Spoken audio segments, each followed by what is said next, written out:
Romana, and we can kick off then. And just very quickly before I get into the real presentation, just very quickly some information about what I do in my courses. Is basically I teach at MA level. I generally teach serial drama, which is also what I do mostly as a practitioner. And I say mostly because, for instance, a couple of years ago, actually, I was one of the writers to an animated series for preschoolers. So it really, the practice also varies a lot. But at MA level, I teach serial drama. And the reason for that is that at MA level, it's more possible to do that because, of course, you generally teach smaller groups. And so also pedagogically and practically speaking, it's easier to do that. In the past, we also had the option for feature films. But actually, working with small groups, the way that serial drama usually is developed, and we try to mimic the dynamics of the writer's room, serial drama lends itself much better for pedagogical purposes. So this is what I do at MA level. Whereas at undergraduate, as we were saying before, a lot of us teach short films for, again, practical reasons, because, of course, short films are more easily manageable for the shorter formats. But they are really a great tool to start learning about screenwriting because of this manageability, but also because I think they give you the chance to also explore the basics of creative writing for the screen in a way that is more understandable for students to start at undergraduate level. Because I think that sometimes we take for granted that students that arrive at university and they start an undergraduate course, they speak our own language, and they don't. And so we don't have to take that for granted. So of course, the short film will be the focus of my presentation, but I will try and use it as a sort of, as a key to understand what we can do, especially with undergraduate students that are actually only for the first time trying to learn screenwriting. And so that will be the main topic of the presentation. I was also thinking while I was preparing this, that because this is a working group of comparative screenwriting, I could actually try and make those comparisons with some of the presentations that have preceded mine in the past few months. And in particular, there's also a very practical reason for that. And the main reason is that a lot of what I do has a lot of in common with what Paul Gulino does and with what Paul has sort of talked about in his presentation a few months ago. And I will say something more about it in a minute or so. So just to give you an idea, this is a summary of what I'm going to talk about. Sorry, let me... Yeah. So I'm going to very briefly try to frame what is my approach, or what I consider being my approach to teaching screenwriting. And that first connection with what Paul Gulino was talking about a few months ago actually is via the teachings of Frank Daniel, which he described as an audience-centered approach to creative development. And this will be my sort of starting point. Now, then the core part of my presentation will be then the last 2 points here in the summary. I will start by making a comparison between short film and feature films in terms of always with in mind the fact that we have to teach this to students, to undergraduate students. And the comparison will be about what are the common points, what are the common things between the two formats, and what is specific to short films that we have to keep in mind. I will use The Last Performance as a first example, and I tend to do this the first day. The first thing I do with my screenwriting students is showing this 1-minute film, and then we start with this exercise to get into the whole process. And then using that as a sort of starting point, I will go into more detail. And so how do you develop short films? And I will focus on a few main key topics. First of all, what I call structuring strategies, but that basically we can also call them techniques, basically screenwriting techniques that writers tend to use very commonly in developing short stories, not just for short films, of course. Many of these are also suitable for other formats like serial drama or feature films. The importance and the use of backstory in short film, that in short film in particular has a very specific or particular type of application. I found out in watching short films for the last 20 years or so. And then what I actually came up with as my kind of reference models in the last 10, 15 years is actually I combined the so-called GOAT approach, that is the acronym of the acting techniques taught by Robert Cohen in his acting classes. And I combined that with Paul Gulino's sequence approach. And these are actually things that I didn't start with. I didn't know when I started doing this and combining this, that actually this was from Robert Cohen and Paul Gulino's and methods. But when I discovered them, I saw that there were these connections between what I was doing and what they were doing. And so I tried to integrate them in an organic way. And I will use, if we have the time, I'll wait for the next one, which is another short film from about 20 years ago as an example, okay? So this is just to give you an idea of what to expect in the next 40 minutes or so. So let's get started. And the main assumption when you teach screenwriting, or at least from my point of view, is that screenwriting is not necessarily, it's not first, first in terms of the temporality or the sequence in which you do things when you develop stories or you create stories. It's not necessarily just about the writing, but it's about the development of all the elements that you need to write about. So basically what we call creative development, and then the writing. And it goes, normally it's in that sequence. It's not necessarily a linear process, but you cannot, basically the assumption is that you cannot write without having development the elements that you need for your stories. I sort of mentioned the reference with Paul Gulino and Frank Daniele, and I will say more about them in a minute. But actually, I was watching and catching up with the session that Joachim Hermansson gave a couple of months ago, and he made an interesting point, by saying that, or by asking the question, that 20-year-olds do not have enough life experience to actually write stories in a professional way or in a way that is believable. They need to acquire that much more life experience in order to do that. But there's also some, and actually I agree with that.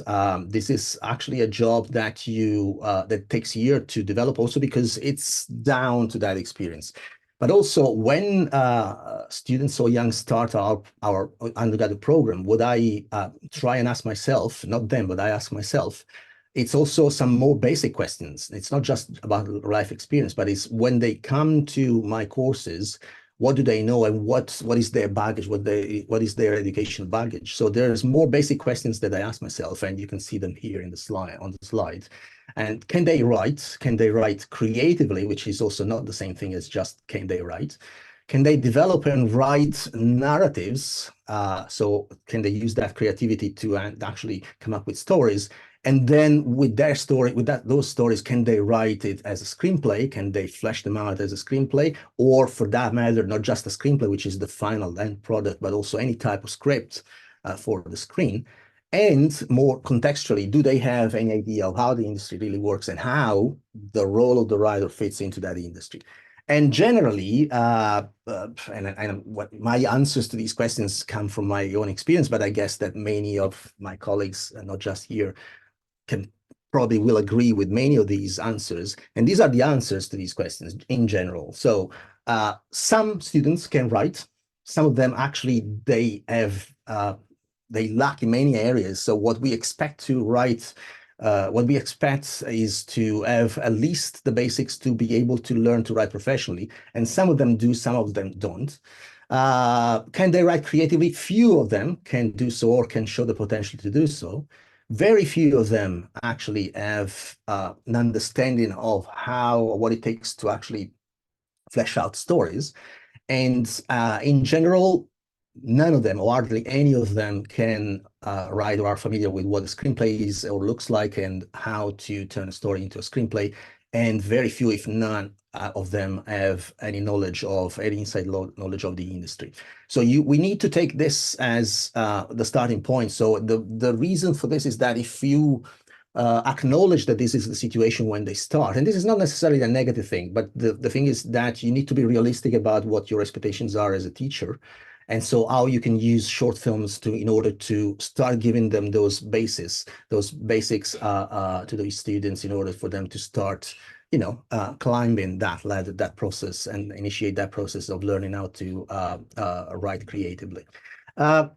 So the question then becomes for us what to teach to 90-year-olds, 20-year-old students who start from scratch. So here is in a nutshell, what is my approach. And I tend not to use any predefined model or method or manuals. I've read them all, so I'm quite familiar with most of these approaches.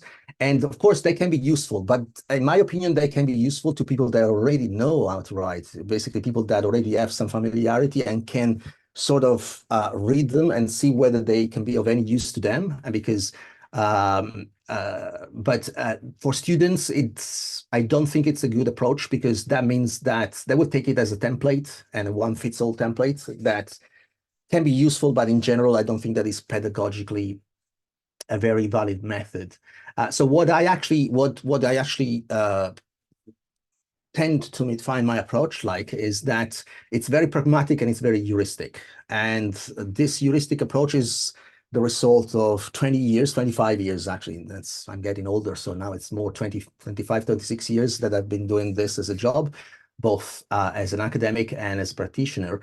And so the knowledge that I have acquired over the years and the professional experience, and always over the years, I guess that this has become more and more important for me, is try to understand what works for the students. And it's not necessarily telling the students this will work for you, but it's trying to understand who is your audience as students, and then try to understand what works better for them within the context of the modules that you're teaching, the courses that you're teaching.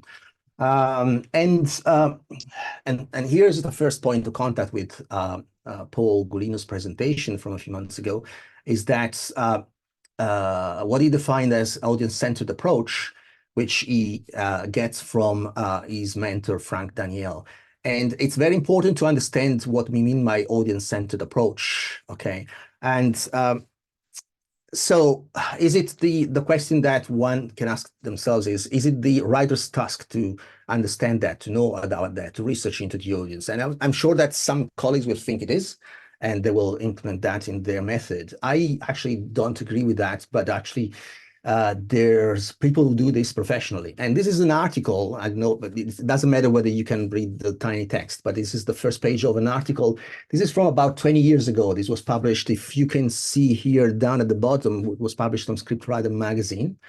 And it's an article which actually sort of outlines the findings of a research, an audience research, which was conducted by this company, Tate Consultancy. Tate Consultancy is still active, and they're quite big. They're very active on the UK market. They're based in London. And what they do is that they do content research and audience-related research that then they're a consultancy company, and of course they are commissioned these researches by production companies, distribution companies, funding bodies, and the Eastern industry in general. So these are people that specialize in this kind of research. And as you can see from the title, the irony, it's not really the irony, but basically, do some people know more about audiences than you? And the answer is yes. Remember that this is actually an article written by people from this consultancy company on a magazine for script writers, for writers, okay? So this is addressed to writers. But what is interesting from this article that I want to point out to your attention is some of the findings. And I'm going to show you a table and a short paragraph from further down in the article. And the table that you see here is about TV movies. So the TV movies format, but actually the article is about various formats, and the results are, and the parameters are the same, but then the results are slightly different, but not that dissimilar between feature films, TV movies, and serial drama, serial television. And as you can see from the table there, the parameters, the first three are about characters. And so, and then the last one, which they call category grading. It's called category grading because within that group, there's a number of parameters, sub-parameters that they have asked audiences to respond to. And basically, the main question is what what an audience member thinks it's the most important thing, or the thing that they care more about when they watch a film or when they watch a TV series. And so as that paragraph that I have put there on the slide says, you can see that the character elements add up to about a third of the score, while the story represents more than 50% of the analysis. Now, in comparison, if you move from TV movies to TV series, it seems to be the reverse. So 50% of the emphasis is on characters, with the category weighting, which is basically the story, representing approximately 25% of the total score. Now, the gist of this and the take-home point of this is that actually audiences care mostly about two things. And it's engaging characters, so stories need to have good characters that are engaging, and stories, plot that are compelling. Okay, so let's take this home. I will put them there at the top, and we go back to our audience-centered approach. So with these two elements in mind, what we mean by audience-centered is what this has to do with the audience, and what Danielle taught us that is important to understand is that the stories we develop and the characters we develop for these stories determine certain kinds of reactions in our audience. And as writers, we're basically designing stories to elicit those kinds of reactions. So we are kind of anticipating what these reactions should be in order for that story to be engaging and compelling. So these two types of reaction, these two qualities that characters and stories have to have, the engagement and the compulsion, actually will then be the engines that sort of, or the fuel for the emotions that are basically the core of any story. And then Gulino pointed out, extracted, sort of summarized what Frank Daniel approach was to down to three key questions. And over the years I found, and this is where I found my point of contact with what Paul does, it's basically what I do with my students. It's the same questions I use as the key reference to develop characters and stories with my students. The first one is, what does the character want, or what does the character try to avoid, which is basically the answer to these questions, or basically the two questions, because is one question, but it's really two. So what does the character want, or what does the character doesn't want, basically indicates two basic types of story. It's not two basic type of story, but two basic types of story engines, which in jargon writers call either the chase or the escape. The chase is something that the characters want badly, but they don't have, or they can't get, and so they do everything they can in order to get it. Or the escape is the opposite. Usually a story is about a character at the beginning being in a situation or that they desperately don't want to be in, and they could try to get rid of or to get out of. The second question is still about the characters, but it's about knowledge. Frank Daniel talks about knowledge, and it's about what does the character know, or what does the character doesn't know at any time in the story, not just necessarily in the overall arc of the story. But this is actually more probably understandable in terms of awareness. So what is the awareness of the character at any time in the story, of the facts of the narrative? But it also becomes more interesting and more effective when we compare these levels of awareness between characters, because this is actually what also drives narrative very effectively, is that usually characters have different levels of awareness about different elements of the story, and that differential, that gap creates the conflict, creates the core, the essence of drama. And the third question to always, have there in your mind when you're developing stories is, what does the audience know, or what does the audience doesn't know? So it's not just necessarily about the information, the narrative information that you provide to the audience, but as a writer, the best strategy is to always know how much information to withhold. And from the information that you withhold, that means that you always have a reservoir or narrative elements that then you can sort of parse into the narrative, into the story at the most strategic point, and elicit the most effective reactions from your audience. So these are the three quick questions that Danielle sort of points out as the main elements to work with as a writer. But actually, it's not, these are not three questions that as a writer you need to tackle individually. It's the combination of these three questions, actually, of these three elements, let's call them elements, that actually allows you to do that modulation of tension levels. That is, for me, what writing for the screen or writing drama is all about. There's a constant modulation of these tensions levels, scene after scene, situation after situation.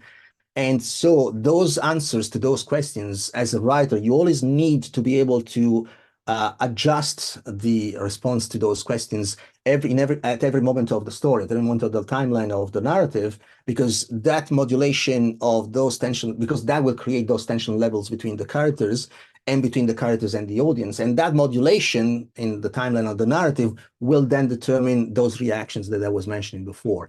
Now, I'm not getting into any details about the types of reaction, because the last 20, 25 years of cognitive film theory and studies have done that, and it would take probably 6 months to just discuss those. But these are basically the terms that those studies have engaged with, which is engagement, recognition, alignment, allegiance, and the structures of sympathy and empathy. And these are all things that basically you determine by placing those characters in those narrative patterns. Now, this combination and this modulation, this is what actually determines those emotional reactions, and that's, you know, engagement from the audience into the narrative. But also it does something that is another key element as a result, which is it creates anticipation, it creates expectations. And these expectations, there are expectations that sort of run throughout the whole of the narrative, but there's also expectations that keep changing throughout the narrative. Now, the other thing that Daniel teaches us is that this approach, this kind of framework, doesn't work just for feature films, but it's scalable to all screen formats, including short films. And this is where it becomes useful for us. So still from Daniel Viaglino, Daniel sort of summarizes his method of teaching in a combination between two steps, basically, a two-step approach. And the first one is that in order to become a good writer, you need to read screenplays before you write screenplays. Now, for short films, finding screenplays nowadays has become quite easy. For feature films, even for serial dramas. It's not that easy to find screenplays for short films. You find a few, but it's not really that easy, not even nowadays. So what you need to do also as a teacher is you need to give your students a good overview of what is out there, what's been the production of the current production. And by current, I mean, let's say contemporary, the last 10, 20 years. And so what I ask them to do before we even start the semester or at the beginning of the semester, I give them, instead of a reading list, I give them a viewing list. And this is the viewing list that I normally give them. This is sort of an anthology or a selection of what I consider being not necessarily the best, but certainly the most interesting and some of the most interesting short films of the past 20 years or so. The first 5 that you see there at the top in bold, these are the ones that I use as case studies with my students. The others are short films that they have to watch on their own and to analyze on their own. And the first thing to do is to try and understand these are dozens of films, but try to understand whether there are common things that work or techniques or strategies or narrative devices that tend to be common across these films that couldn't be more different and couldn't come from different cultures and production cultures. There's, of course, a very a good representation of films from the UK and Ireland, because I am based here, but there's also films from Iran, there's films from Europe, there's films from the United States, there's films from basically everywhere. And the first thing to notice is that basically short films are not all the same. You can sort of distinguish between short films, sort of mid-length short films, and longer short films. And the approach that you have to have when you develop these are different. So they don't work all in the same way.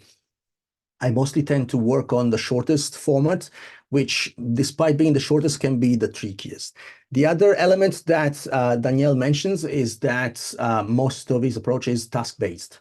And I do this with my students from day one. And the first exercise I tell them I do with them is that we try to understand what are, in a very pragmatic way, what are the elements or the quantitative elements that you can recognize in a film. And so this is now the moment where I would like to show you the first clip, which is this 1-minute film, which is without dialogue. It's just visual, and it's The Last Performance, which is from an Iranian filmmaker, Reza Moyaedi, from about 10 years ago. I will try and now, because I have to share the screen from the website. So do tell me if you can see it and if you can hear it, most importantly. Um, just a second.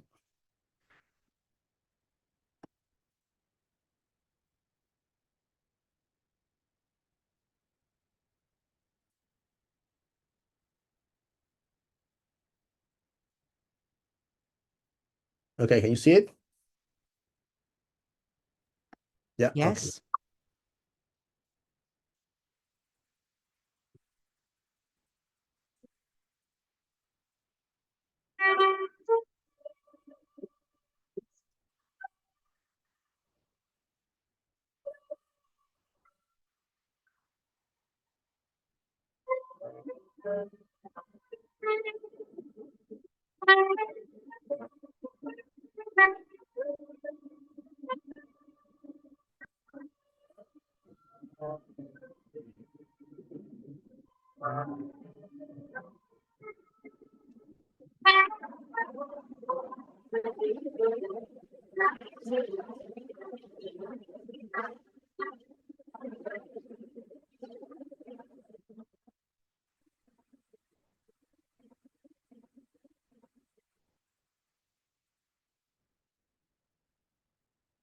Okay, so let's go back to this. Yeah. So could everybody see and hear? Okay. I assume that no answer means yes. Okay. This is the first thing I show to my students. And the reason I show this short film is that because it's so short, I want to show how much can you pack in just 55 seconds. There is a lot of narrative going on there, even though the situation seems to be very simple, but also how to start reasoning in a very pragmatic way. So I asked them these questions as an exercise. So how many characters were there? How many locations were there? How many scenes were there? How many beats were there? And these are the, let's say, the quantitative questions. And then the qualitative questions are, what's the premise, the conflict, and the themes? I'm not going to talk about the premise, the conflict, and the themes, because these are basically the assumption you know that have to do with the core idea of a story. But then once you have that, so assuming that you have a premise for your story, then you have to start developing that story, and that you have to go through that quantitative process of knowing how many characters you have. You have to profile your characters. You have to also sort of start sequencing your story, breaking down your story into narrative units, and then those narrative units into scenes. Many students, if not all of the students, they don't know the difference, or they cannot tell you the difference between scenes and beats. And the difference between scenes and beats, of course, is that when you write a screenplay, you have scenes, because anytime that you change the location or the time, you have a new scene. But not necessarily that means a change in the narrative situation. And so the narrative situation or the narrative units, this is what we consider beats. And this is actually language or jargon that is borrowed by television writing. So if you're writing a writing team for a serial drama, usually you don't write treatments, but you write a beat by beat outline of each episode. And so if you start asking these questions to the students, then it becomes they can kind of tell you how many characters there are and how many locations there are. But then when it becomes trickier to try and understand the difference between scenes and beats. And this is actually the answers to that. And the characters you can see there's the violinist, there's the lady that accompanies the violinist, and there's the guy, the sound guy in the booth over there. But also you can hear the sound of the audience, even if it's fake, because it's there's the mixer there that adds the sound effect. But the violinist believes that the audience is there, the audience in the theater. So that actually plays a very significant part in making sure that the final twist works. And the reason for that is that the violinist is blind and, of course, cannot see that the audience is really not there.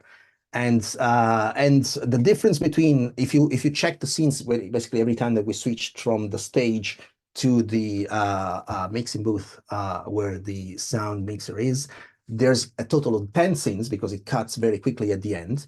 But then there's only 4 beats, which is basically 4 narrative micro situation within that one situation that is the guy playing the violin on the stage there in the theater. And so this is breaking of the story is what we work a lot throughout the semester, which is basically how do you give shape to that initial premise so that it becomes a narrative, that you can expand it into a narrative. And this is basically the breakdown, the scene breakdown that I show them and that actually they come up with. And then within that scene breakdown, they identify those 4 beats. Those 4 beats are basically those micro moments. And then you can sort of abstract these findings into more general. You can abstract the theory from the practice here. And basically you see that the beginning is, of course, a setup. You then have a development, you reach a climax, and then you have a final twist that sort of upturns the expectations that you have created in the first half, actually in the first 2/3 of the short film. And it's quantitatively, I think, very important to start to understand this breaking of the story, because of course the number of scenes that you have there doesn't correspond to the quantity of the story in each section, and each quantity carries its own weight. And actually, up until 4, it's very slow, and then it sort of precipitates into that very fast cutting at the end, because you need to go to that climax and then to the final surprise twist. And so these are sort of just 50 seconds of a short film that actually won many prizes about 10 years ago. And just to give an example of how much you can learn from just 50 seconds of screen time. So I'm not going to go through the details of this particular slide, but basically what we do from this exercise and from other exercises that we do in the first week of our classes, we come up with sort of our conclusions of what are the elements that work for both feature and short films, and what actually are typical only of short films. And it can seem banal, but basically in short films, what you have to deal with is that a more limited number of characters and locations. And the structuring strategies or the structuring techniques, the narrative techniques that you can use tend to be more or less the same. But also there's a different way in which you make use of the time, of the diegetic time in your narrative. It works much better. You need to necessarily condense your time in such a short format. And so you need to have a story that lends itself to be developed over 1 or 2 main significant moments in the narrative when you are working with 3, 4, 5 minutes short films at most. If you have longer formats, you can develop more, but then you need to be very much aware of these limitations. These limitations not necessarily are a negative thing per se, but actually can be what fuels your creativity. You know you have these limitations, so you need to be more creative in order to come up with something that really hits home. And so they do study in another module, they do study the traditional approaches for other formats. And of course, the big one is always that the 3-act structure. So what I tell my students about all of those is basically when we start working on short films, the 3 acts, Sydfield, Chris Bogers, The Hero's Journey, Truby, Egg, etc., etc., etc., is forget about them, okay? We don't reason in terms of acts anymore. We have another approach, and the approach we have, and I will sort of, let me skip this because I see that I won't have time to go through all of these slides, but actually the approach that I use with my students is to combine what is normally done in acting classes. And this is, Robert Cohen is sort of an institution in America. He's not very popular here in the UK, but his acting classes has sort of become sort of the reference for many acting classes in the whole of the United States. And I'm not going to talk much about his career or his biography or the fact that he studied or his method or what kind of acting method he has developed. He studied under Grotowski, he established the acting classes at the University of California in Irvine, and he has become then a professor emeritus there. What matters is that why acting and why an approach through acting. And the reason for that is that the characters that you write in screenplays then come to life only when they are performed by actors. And the acting method that has been developed by Robert Cohen is very much reliant on how the actors work with the text that they work with. So with the play or with the screenplay. And so how all of that is then put into practice in front of a camera or on a stage. And he has come up with this sort of acronym that sort of summarizes the main aspects of this method, the main elements of these methods, and the GOAT approach, which is the acronym for the G stands for goal, which is both indicates the overall goal that sort of stretches across the whole narrative, the main goal that the character wants to attain. But then every time this is sort of pushed in another direction, is what is the goal of the character in this particular moment, in this particular scene? So what is the purpose of the action in that particular scene or narrative situation? The O stands for others, because most screen drama comes alive not just because there is one character there on the screen, but through the interaction of two or more characters. And generally, this interaction also generates a number of obstacles. It's through this interaction that these obstacles are generated, and so the conflicts and the clashes between the various characters emerge. And when these characters have to interact with others and have to find obstacles along the way, what they come up with usually is tactics, which is what stands for T. And these tactics are basically the equivalent in acting methods of what we can consider our writing techniques, our narrational devices in order to give shape to our stories. Although Robert Cohen, basically, you can come up with all sorts of tactics, but basically you can sort of group them into two big groups. One is includes inductive tactics, which is basically when you try to convince or lure somebody else to go along with you, or threatening tactics when there is more of a conflict between the characters, and which is more of also of a defensive stance against something that you don't want. And you can see how these two tactics sort of go along with those two main story engines that I mentioned before, which is the chase and the escape. If you want something, you will try and be more convincing. You try to convince others to agree with you, and if you want to escape something, you will assume more of a threatening stance, or will have more of a threatening reaction. And these things together combined sort of will create the expectations for both the characters but also the viewer about what comes next. And these elements, they do not come in a sequence. They do not come in a linear sequence. They sort of work by accumulation, and they sort of interact and readjust continuously. And this is where the sequence approach comes into play. Paul Goulinos has published about the sequence approach that he mutuated and he learned from Frank Daniel. And this is actually the way I teach it to my students. Think of your narrative as a sequence, as a block of narrative, if you don't like the term sequence. And what is it a sequence of? It's a sequence of narrative chunks, and each narrative chunk has its own narrative or dramatic purpose. And that chunk will have some of these elements or all of these elements working in combination. So if you put it visually, this is what you obtain.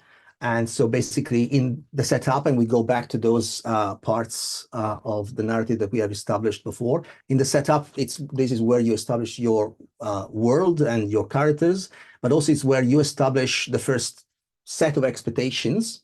If you don't do it, then you do it just after that, once you have the main plot moment, the first main plot moment, the first main situation, which is the trigger situation, which is what determines whether your story is going to be more like a chase or an escape. And then from then on, the whole central part of the narrative is a sort of succession, it's a sort of accumulation of tactics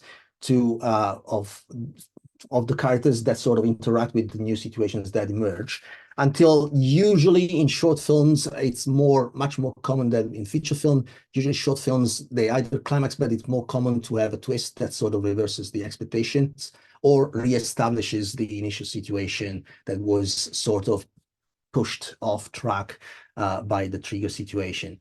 And if you watch those 60, 70, 80 films that I ask my students to watch, you will see that this is something that comes and is there and used time and time again in these short films. It's a very common way of putting together these elements. And it doesn't mean that this is, I don't consider this like a sort of universal approach or a universal model. This is actually a way of visualizing these elements along a timeline, because of course narratives are characterized by the fact that they work in time. but it's not. But it shows that actually these common elements can actually allow you. They're not limitations, but they can actually allow you to be very creative and come up with all sorts of stories in all sorts of genres and be very different and be very different with one another. How are we doing with time, Romana? Because I'm becoming conscious that I'm running probably very Let's long. say, well, okay, we are 52 minutes in. However, the talk is very interesting and I would like you to continue. We can take certainly a quarter more. So please take your time and continue. Okay, so maybe what I can do is now move on to the second example, because basically what comes after this is that the other short film that I wanted to show you that I use with my students, which is this French film called I'll Wait for the Next One. I use it as a case study to show how this works. Okay, so maybe we can watch that in the next 3-4 minutes, and then I will go fairly quickly through the analysis, and then we come to our conclusion. Is that okay?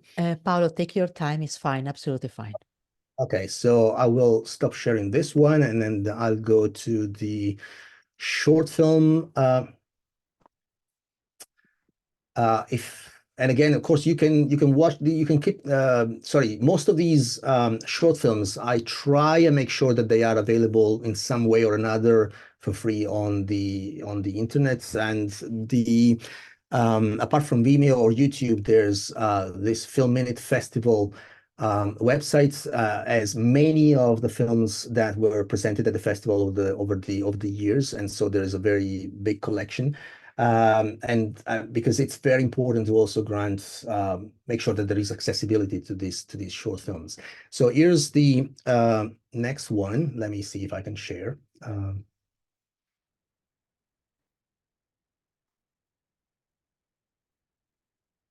Just a second. Mm.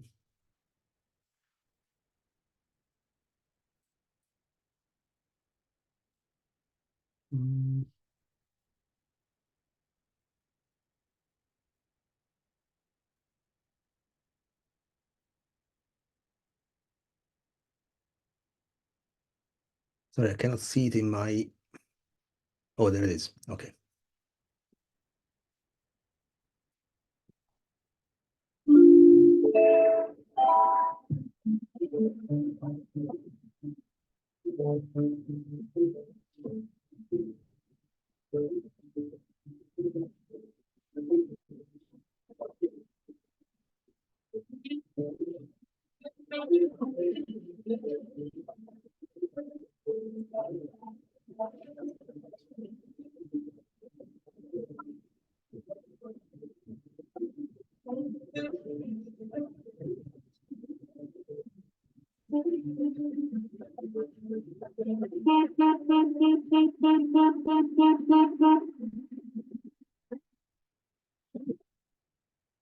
Mesdames, Mesdemoiselles, Messieurs, bonsoir.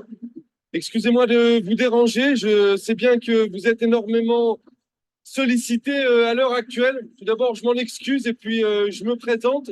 Je m'appelle Antoine et j'ai 29 ans.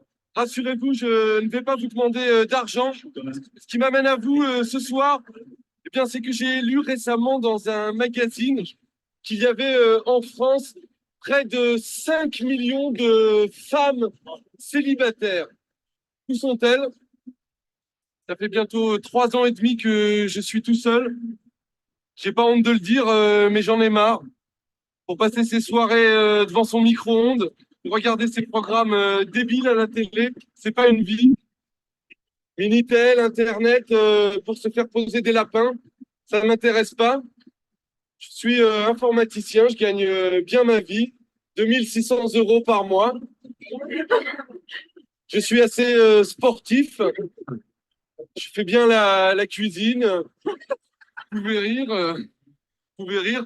Moi, je crois au bonheur.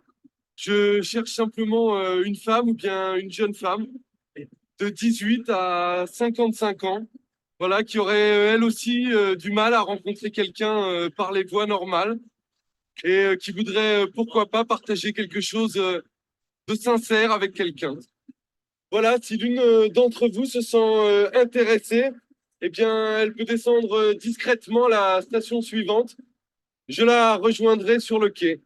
Mais arrêtez vos conneries, là. Restez célibataire. Moi, ça fait 5 ans que je suis marié avec une emmerdeuse. Si vous voulez, je vous donne son numéro de téléphone au boulot, elle est coiffeuse. Vous l'appelez, vous voyez avec elle, mais faudra pas venir vous plaindre après. Hein.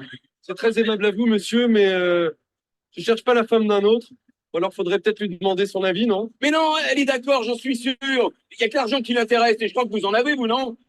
Je cherche l'amour, moi, monsieur. Je cherche pas un marché. Oh là là, et vous êtes mal barré dans la vie, vous, hein? Va falloir que vous en fassiez des rames de métro. Excusez ce monsieur qui, je pense, ne connaîtra jamais l'amour. Couillon, va. Ouais, c'est ça. C'est ça. Mademoiselle, je réitère ma proposition. S'il y en a une parmi vous qui est sensible à ma vision de l'amour, bien qu'elle descende.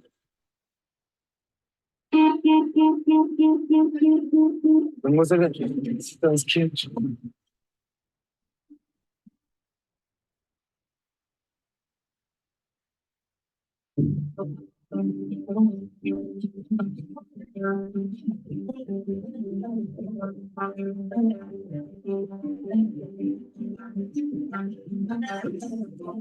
Si le spectacle vous a plu, petite pièce sera la bienvenue.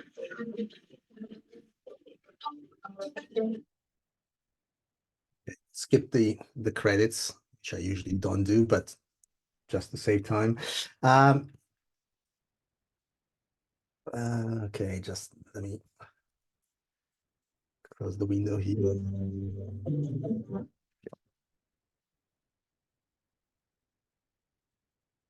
Sorry, I cannot find the Zoom window anymore. There you go. Okay, so this short film was nominated for Best Short Film at the Oscars about 20 years ago. And another reason that I use it as a case study is that I know the writer-director of the film. We had him as a guest with my students for over the years until a couple of years ago, and then he retired and he didn't want to do it anymore. And sometimes we also invited some of the actors that we worked with him. And so what we would do is that we use this as a case study. I would analyze the screenplay, and then it would tell us about the whole development process, the creation and the funding and the production and the preparation of the short film. So that basically the student has a case study from the initial idea to the creative development, the screenplay, and then the production and the making, and then the nomination to the Oscars. So it's sort of case study from square one to festival run, etc. But this is also a very good example because it sort of allows me to actually show the student how this approach works. But also while I'm going through the next few slides, always keep in mind those questions that I said before. So what do the characters want and know at any time compared to what the other characters know, and what does the audience know, or what is the amount of information that the audience is aware of about the reality of the story that you see on the screen at any given time. Basically, what I do with my students, I go through the script, and then we watch the film, and then I go through the script, and we try and see how the breakdown of the story sort of establishes that sort of structure, that sort of sequence structure with all those elements that work together. And so I will try and go through this, at least some of the scenes, in order to give you the gist of this, okay? So the screenplay opens with this scene which is basically the only one outside the underground station. And we start with sensible black shoes click slowly on the pavement along the lip of a rain-soaked path. And I've highlighted there the key words there to understand the character, because we only see the feet of the character so far, but then we sort of, the first 3 scenes until she jumps on the train, she hops on the train, is to establish this character. And there is no dialogue, she never speaks, and yet she is the protagonist of the story. And the way that she is described in these initial scenes is very important because it tells us who this character is and what is it that she wants, even though she doesn't interact with anybody else and she doesn't speak, she doesn't tell us. And so she walks slowly on the pavement with little purpose. She has a forlorn expression on her face. She huddles from cold in a coat. She looks down frequently. And then when she goes down the escalator, she sees this couple snogging on the escalator, adjacent escalator, and you see that her eyes glued to the snogging couple as they rise above. So you can see that you have already established this as a single woman, And then, of course, chances are she doesn't know what's going to happen on the train when she hops on the train, of course. But you have established this sort of key attributes for this character that then will make sense later on when the guy gets on the train and starts his monologue about wanting to find a single woman that shares his idea of love. And so we basically, this is the setup of your story because you have established the world of the character. It's a contemporary story in an urban setting. It's at night, and we have this character with those particular attributes. We don't know exactly, the plot hasn't started yet. We haven't had a trigger moment yet. So we just have the setting of the story, the setup of the story. Okay. This happens as soon as the other guy hops on the train. That's the trigger moment because that changes the story, takes the story to another path. This is not what we were expecting. What we were expecting, we were established on the setup, is basically the expected path was that maybe at the end of a day's work, she's taking the underground train to go back home and have a nightcap or something like that. But then on the train, this guy comes on, and this is where it takes the story, takes the plot on a different track. So Lonely Woman, this is the way she is described in the screenplay, now meets Lanky Man. This is basically what in comedies would be your meet cute, okay? But actually, this, for us, the most effective thing to consider this is the trigger, because of course the trigger means that we set in motion all this mechanism for the narration of the story. And the next step is then to give shape to our narrative. And because this is, from now on, this is the situation that we have established, and we have these two characters plus the other passengers on the train, you have, again, it seems like you have limited elements to play with. And it's mostly a monologue of this young man. And it's through this dialogue of this man that we have to establish those micro moments, one after another, that create the dynamics between the two main characters, but also that gives shape to the story. So let's see how this is done. And remember that this is just a 3-minute, 40-second story. And if you take away the setup, the moment this starts, the writer basically has 2.5 minutes to make it work, okay? And you can see how much can be packed in these 2 minutes. So first of all, he starts talking, and the first tactic that he uses is an inductive tactic. You want to convince everybody that his intentions are genuine, and the terminology, the vocabulary that is used in this dialogue is very important. That rest assured basically he tries to establish trust, to make himself pass as genuine, okay? And this is the first tactic that he uses. And the moment he steps on board and he starts talking, then you can see that the camera, the way that this is played out with the camera, establishes that sort of dialogue that is not happening because she doesn't talk back to him and he's not staring at her directly, but she clearly is looking at her all the time, and she's the only character, the only passenger that actually is taking on board what he's saying, of course. And we established that connection. And why is that important? Because we have established her as lonely, single, and sad, and clearly this guy could be, the guy of her life, sorry. And then he goes on, of course, he tries to sort of introduce himself, and we start using techniques here because this other passenger is mentioned there in the action line. Everyone stares at Antoine further down the carriage. One passenger in particular eyes him up, unconvinced. Now, we don't forget about this character for 1.5 minutes. And what we've done is that we planted that character for later payoff, and then we delay that payoff to later on in the sequence, and that will be for a specific narrational reason, or let's say strategic reason in the narrative later on, and we'll see that in a second. It keeps going. Antoine starts talking about himself, and so basically he says, I've been all alone for almost 3.5 years now. I'm not ashamed to say. I'm fed up of spending my nights in front of the TV, blah, blah, blah. It's not a life. Now, this is basically the second tactic. We are already gone to the next step. And clearly, by how this is played visually, this is basically mirroring our own experience into this guy's experience. So basically, we start creating common ground between the two. We're starting to basically present these two characters as made for one another, for each other, right? Again, he keeps talking about himself, and the third tactic he uses is giving facts about himself. Very pragmatically, I make a good living, 2,600 a month, or even his salary, so he's very pragmatic there. And then when he talks about himself, that's the first reaction from the audience. They burst out laughing. And this is the first kind of obstacle that you have there. But actually, this is sort of what Antoine was expecting, because so then he can retort, or then he can reply by saying, laugh all you want, but I believe in happiness. So what he's doing there is that he's trying to pass himself off as sincere. You know, this is the next tactic that he's using. And then after that, and this is to neutralize that obstacle, but also to reinforce that initial trust that we have sort of used as an attribute for this character when he started talking in the carriage. And this creates that expectation. Is this lady, is this lonely woman going to sort of take up his offer?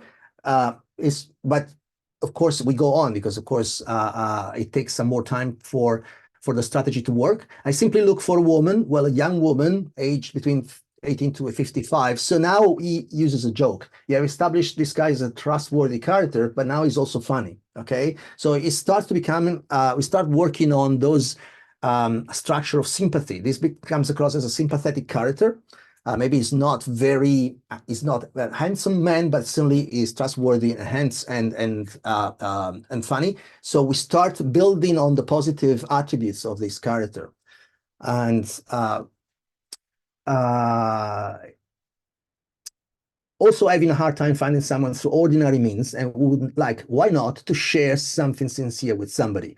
And so this somebody sharing something sincere with somebody creates the expectation that these two somebodies are these two people, the young woman and the man there. So this is, again, in very rapid succession. This is yet another tactic showing a common wish through what comes across as sincerity. And of course, this will all be reversed at the end. Now, after having done that and established that trust and have established that connection, we have and the appointment there is the name of a very common technique in screenwriting, which is basically creating the expectation that something is about to happen soon. And so the appointment there is that he tells everybody that if there is anybody that is interested, she can join him on the platform at the next station. So this would make us expect that the next thing will be the resolution of the story. But there we have sort of the second obstacle, which is the real obstacle there. And of course, this guy is in cahoot with Antoine, but we don't know it. And so withholding that information from the other character, but also from the audience, is important, because otherwise the final twist wouldn't work, of course. And so the obstacle here that is represented by this character is cynicism. But that cynicism is only functional to the reply by Antoine, which again is to reinforce the expectations that we have created of him. I'm not looking for someone else's woman. I'm looking for love. Excuse this gentleman who I think will never know true love. Again, it's to build trust in this Antoine character. And then once this is as the obstacle has been neutralized, he sort of reiterates the appointment, so that we confirm and reinforce the expectation that this can sort of end up in a happy ending, and will create anticipation about, okay, now she's clearly about to jump off the train. He will join her and they will be together. But of course, we have a change of scene here, because now we go outside the carriage again. So we climax, or we prepare what we think is going to be the climax, but instead of having a climax of the build-up that we have established so far, we have a reversal of those expectations with the twist when he reveals that actually, yes, I wasn't sincere at all, and actually this was all a sketch to get some money. So he started, if you remember, he started saying, I'm not here asking for money, but actually that was a lie. And that was a lie that withheld information, not just from the woman, but also from us, the audience, in order to create that expectation and reverse it by the end. And so this is how we get to basically that ending that thwarts those expectations.